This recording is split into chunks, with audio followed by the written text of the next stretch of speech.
वर्तमान युग में आध्यात्मिक चिंतन की श्रृंखला के तहत गीता के 11वें अध्याय के श्लोक संख्या 54वें की व्याख्या कर रहे हैं। इसमें भगवान श्री कृष्ण को जो 53वें में कहा उसी बात को आगे कहते हुए कहते हैं। ऋषि वेदव्यास जी लिखते हैं,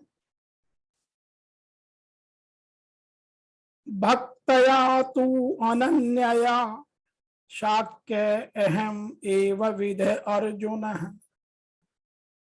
ज्ञातुम द्रष्टुम च तत्वेन प्रवेष्टुम च परन्तपः।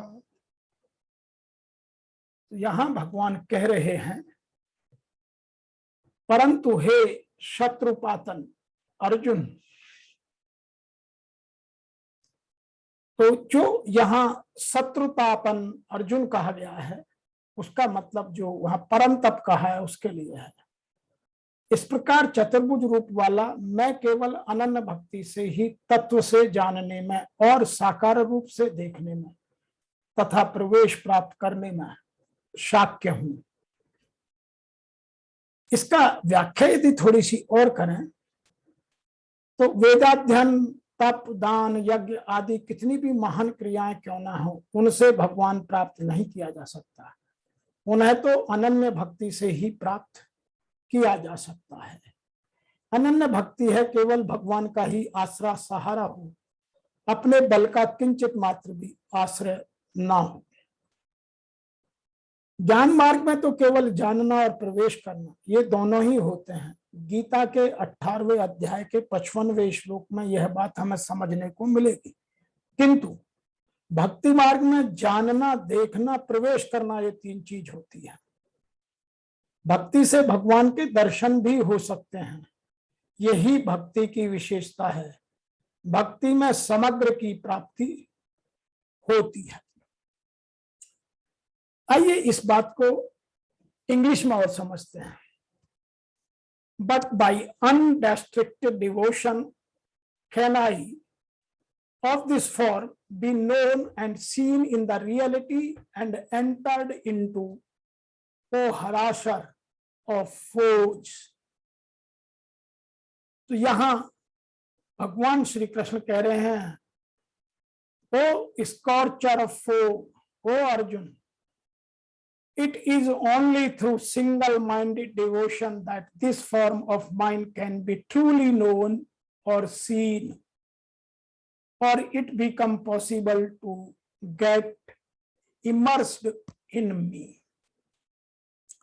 आइए इसको आध्यात्म में डुबकी लगा करके और समझते हैं, इसका आध्यात्मिक आनंद और लेते हैं। भगवान यहां कह रहे हैं कि भक्तया तवन्यतया शाक्य अहमेवं विधोर्जनम। इसका मतलब यह होता है कि यहाँ तू पद से पहले बताए हुए साधनों से विलक्षण साधन बताने के लिए आया। भगवान कहते हैं, हे अर्जुन, तुमने मेरा जैसा शंख, चक्र, गदा और पद्मधारी चतुर्भुज रूप देखा है, वैसा रूप वाला मैं यज्ञ, दान, तप आदि द्वारा नहीं देखा जा सकता हूँ, प्रत्युत अनन्य भक्ति द्वारा ही देखा जा सकता हूँ। अब अनन्य भक्ति का अर्थ है केवल भगवान का ही आश्रय हो, सहारा हो, आशा हो, विश्वास हो। जैसा तुलसीदास जी ने भी लिखा है, एक भरोसे, एक बल, एक आस विश्वास, एक राम घन श्याम हित चातक तुलसीदास। तो उन्होंने बिल्कुल साफ साफ लिखा है, एक भरोसो, एक बल, एक आस विश्वास, एक राम घन श्याम हित चातक तुलसीदास।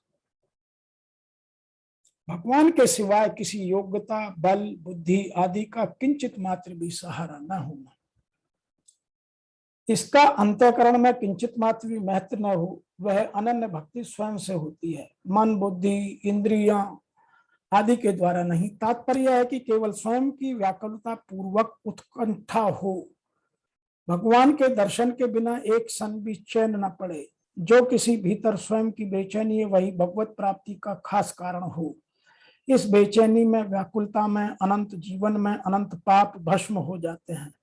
ऐसी अनन्य भक्ति वाले के लिए भगवान ने कहा है, जो अनन्य चित्त वाला भक्त नित्य निरंतर मेरा चिंतन करता है, उसके लिए मैं सुलभ हूं। यह गीता के 8वें अध्याय के 14वें श्लोक में। और अनन्य भक्त मेरा चिंतन करते हुए उपासना करते हैं, उनका योगक्षेम मैं वहन करता हूँ। योगक्षेम वहम, यह गीता के 9वें अध्याय का 22वां श्लोक और हमारी LIC लाइफ इंश्योरेंस कॉर्पोरेशन का पंचलाइन है। अनन्य भक्ति का दूसरा तात्पर्य यह है कि अपने में भजन स्मरण करने का साधन करने का, भजन स्मरण करने का, उत्कंठा पूर्वक पुकारने का जो कुछ सहारा है, वह सहारा किंचित मात्र भी न हो।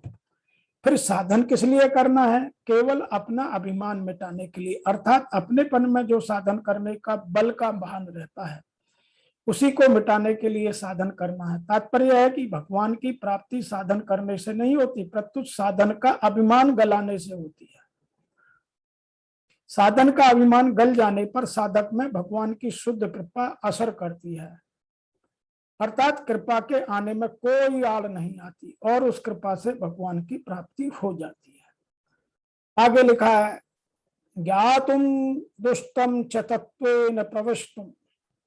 ऐसी अनन्य भक्ति से ही मैं तत्व से जाना जा सकता हूँ, अनन्य भक्ति ही मैं दिखा सकता हूँ और अनन्य भक्ति से ही मैं प्राप्त किया जा सकता हूँ। ज्ञान के द्वारा भगवान तत्व जाने जा सकते हैं और प्राप्त किए जा सकते हैं, पर दर्शन के लिए भगवान बाध्य नहीं है। ज्ञातुम कहने का तात्पर्य है कि मैं जैसा हूं वैसा का वैसा जानने में आता हूं। जानने में आने का अर्थ यह नहीं कि मैं उसकी बुद्धि के अंतर्गत आ जाता हूं, प्रत्युत उसकी जानने की शक्ति मेरे से परिपूर्ण हो जाती है। तात्पर्य यह है कि मेरे को वासुदेव सर्वम सद सच्चा हम, इस तरह के वास्तविक तत्व को जान लेता है। दृष्टतम कहने का तात्पर्य यह है कि सगुण गुण रूप से, अर्थात विष्णु, राम, कृष्ण आदि जिस किसी भी रूप में देखना चाहते हैं वो मेरे को देख सकते हैं। प्रवेष्ठुम कहने का तात्पर्य है कि भगवान के साथ अपने आप की अभिन्नता का अनुभव कर लेना, अर्थात उसका भगवान की नित्य लीला में प्रवेश हो जाता है। नित्य लीला में प्रवेश होने से भक्त की इच्छा और भगवान की मर्जी ही मुख्य होती है। यद्यपि भगवान के सर्वथा शरण हो जाने पर भक्त की सब इच्छाएं समाप्त हो जाती हैं, तथापि भगवान की यह एक विलक्षणता है कि वह भक्त की लीला में प्रवेश हो जाने की इच्छा रही है उसको वो पूरा कर देते हैं। केवल परमार्थिक इच्छा कोई पूरा नहीं करते, ऐसी बात नहीं है, किंतु भक्त पहले जो सांसारिक यत किंचित इच्छा रहती हो उसको भगवान पूरी कर देते हैं। जैसा भगवत दर्शन से पूर्व की इच्छा के अनुसार ध्रुव जी को 36,000 वर्ष का राज्य मिला, विभीषण को कल्प वर्ष का। तात्पर्य यह है कि भगवान भक्त की इच्छा पूरी कर देते हैं और फिर अपनी मर्जी के अनुसार उसकी वास्तविक पूर्णता की प्राप्ति करा देते हैं, जिससे भक्त के लिए कुछ भी नहीं करना, जानना और पाना शेष रह जाता। भक्त की खुद की इच्छा जो उत्कृष्ट अभिलाषा है, उसी अभिलाषा में ऐसी ताकत है कि वह भगवान भी भक्त से मिलने की उत्कंठा पैदा कर देती है। भगवान की इस उत्कंठा में बाधा देने की किसी में भी सामर्थ्य नहीं है। अतः सामर्थ्यशाली भगवान की जब भक्ति की तरफ कृपा उमड़ती है, तब वह कृपा भक्त के संपूर्ण विघ्नों को दूर करके भक्त की योग्यता अयोग्यता का किंचित मात्र भी ध्यान नहीं देती, न देखती हुई भगवान को ही परवश कर देती है, जिससे भगवान भक्त के सामने तत्काल प्रकट हो जाते हैं। कुछ लोग इसी श्लोक की व्याख्या एक और तरीके से भी करते हैं। यहाँ भगवान कह रहे हैं कि हे श्रेष्ठ तप वाले अर्जुन, अनन्य भक्ति के द्वारा, अर्थात सिवाय मेरे अन्य किसी देवता का स्मरण न करते हुए अनन्य श्रद्धा से मैं इस प्रकार प्रत्यक्ष देखने के लिए, तत्व से साक्षात जानने के लिए तथा प्रवेश करने के लिए भी सुलभ हूं। अर्थात उनकी प्राप्ति का एकमात्र सुगम माध्यम है अनन्य भक्ति। अंत में ज्ञान भी अनन्य भक्ति में परिणित हो जाता है, जैसे कि पिछले के अध्याय 7 में द्रष्टव्य है। उन्होंने कहा कि तेरे सिवाय न कोई देख सका है और न कोई देख सकेगा, जबकि यहाँ कहते हैं कि अनन्य भक्ति से केवल मुझे देखा जा सकता है, अपितु साक्षात जाना और मुझ में प्रवेश भी पाया जा सकता है। अर्थात अर्जुन अनन्य भक्त का नाम है, एक अवस्था का नाम है, अनुराग ही अर्जुन है। तो यहां हम जिसमें अनन्य भक्ति आ गई वह अर्जुन हो जाता है।